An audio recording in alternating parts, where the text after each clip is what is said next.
也不知安静多久，魏无羡才低声问道：“蓝湛，那日你说我好了便把灵囊还我，可还当真？”“那给我。”“好，只是虚的保证。”蓝忘机话没说完，魏无羡就几分激动的接了话过去，保证不再做那样的事。魏无羡知道是什么，无非便是不要再用自己鲜血为引去想着复活之事。他信誓旦旦的保证道，却也惊讶为何这么轻易这人便答应了，可也不愿再多想些什么。蓝湛这人本就是个信守承诺的人，想那么多干嘛？接过灵囊之后便小心护在怀里，害怕再被夺了去一般。他不知道蓝忘机只是见他慢慢好了起来，不愿再惹人动气郁结，又动了点心思回云深藏书阁查看几番，设了随影。若是他再做那样的事，自己这边也定有感应，直到里面的魂魄消散才会失效，这才放心交给这人，也兑现自己承诺。见他开心，自己心里也几分欢愉。直到魏无羡带了些建议，他才守着人睡熟，随后轻关上门出去。这人恢复的还是快了些，终归还是存了几分忧虑。室外玉竹清脆，风越过，叶随之晃动。蓝忘机看着远处站着的蓝曦臣，慢慢的走过去，总归还是有些不放心，想再次确认下这人情况。忘机，蓝曦臣在蓝忘机开口之前先唤了他名。自从答应了帮魏无羡，他这几日总是忧心忡忡，夜里也辗转难眠，有时候更会刻意避开蓝忘机。自小至今，若是做过什么亏欠之事，也不过眼前这一件而已。可日后魏无羡真的离开，生死难料，他又如何面对这两人？几番思虑，哪怕还是存有那几分私心，还是想着一切自有天命，顺应便好。好似寒潭之水从头顶灌溉下去，周身一片的冰凉。那人原本是这样计划着离开的吗？蓝曦臣见他神色，自知会有如何结果，可他还是轻声宽慰道：“魏公子身体不好，郁结也深，前些时日我同你说过，所以我知道，谢谢兄长。”蓝忘机眼中都带了些红，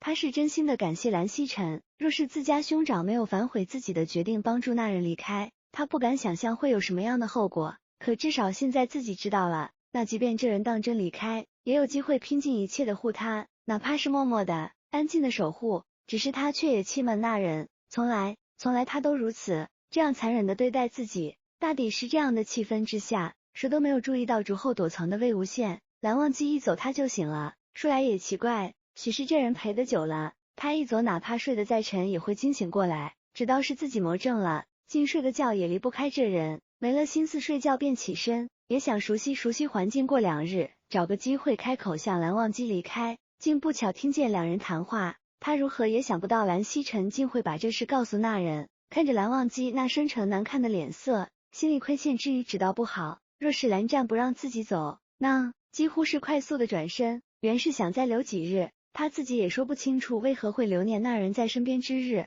只能是安慰到习惯了，可现下却是尽快离开才好。无论如何，他这暗无天日的世界，再不想谁闯进来，一起坠入暗渊，那般无力的走回竹室。蓝忘机哪怕再想质问那人，可还是愿装作什么都没发生。也罢，他想去哪里就去哪里，痛心之余只愿远远跟着护着便好。可如何也想不到推开门，这人却是走得干干净净，只留一指：“谢谢你，蓝湛，我走了。”勿念，谢谢勿念。浑身僵硬的蓝忘机低声一遍又一遍的念叨这句话，眸里越发的猩红，倒是几分骇人。随后疯了一样的追出去：“谢谢勿念，谢谢勿念。”魏婴，到底如何我才能不念？魏婴到底是轻盈许多的身体，哪怕动用了怨气加快奔走着，也没有先前的费力。身后的竹林越来越远，魏无羡摸了摸胸处怀揣的灵囊，脚下又加快了许多。他这一生坦坦荡荡，亏欠之人除了江家众人，那便是蓝湛了。只盼着自己一走，所有的一切都这样吧，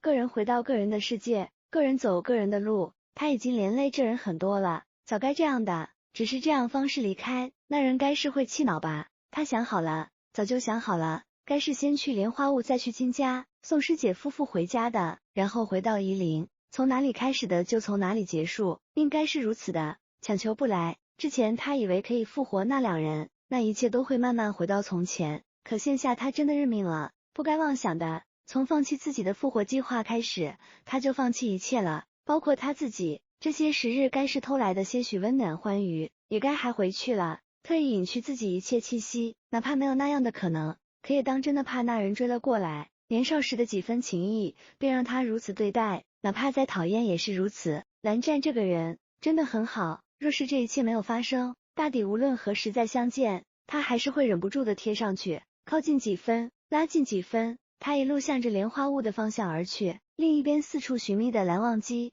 却是心急如焚。他以为是可以追上那人的，可却也忘了那灵药短时间能恢复他身体的所有不适。现下的魏无羡若是真的想躲自己，想离开，那大概自己是真的追不上，只能凭着感觉去寻找。可他害怕的是妖笑已过，没有自己在身边，那人该会如何？越想越是害怕，甚至后背一阵的发凉。找不到，真的找不到，会去哪里？除了乱葬岗，他当真想不到那人还能去哪里。几乎是马不停蹄的御剑赶向夷陵，可除了还是驻守着寻找那人的世家众人，他翻遍了整个乱葬岗，也丝毫不见那人半点踪迹。已经2日过去，他真的不敢去想会发生什么。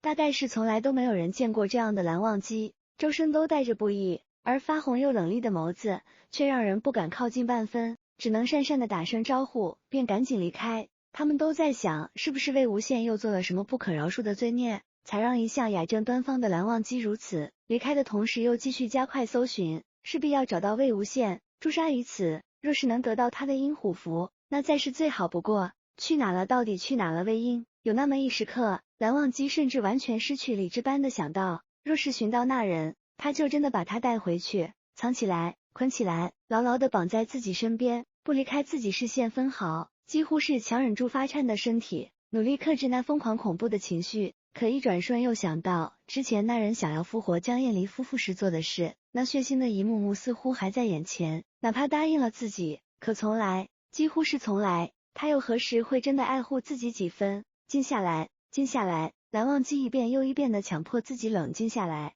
查看自己附在灵囊上的髓影。可哪怕一切正常，他那忐忑不安的心依旧跳动的厉害，额角全是细汗。没有找到那人之前，他又如何能安心几分？每隔一段时间，他便又查看髓影一下，努力去想不在乱葬岗，他又会去哪里？一时间好像迷茫的可怕，总觉得自己抓不住了，是真的什么都抓不住了。哪怕是那人的一角衣袖。莲花坞湖面深处，夜里的风带了些冷，魏无羡静静地坐在船头，鼻尖是淡淡的荷香。从前他总是顽劣夜里出来玩，每次都是师姐来寻觅他。月光下的水面上勾勒出那温柔的面容，可风起涟漪，一下便散开了，心一点点的随之抽疼，惨笑的摸出怀中的灵囊打开。师姐，我带你回家看看，看看莲花坞，可好？知道你已经是他家的人，可始终都是羡的师姐，我先带你回来看看，再去金家可好？师姐，什么时候你才来接我回去？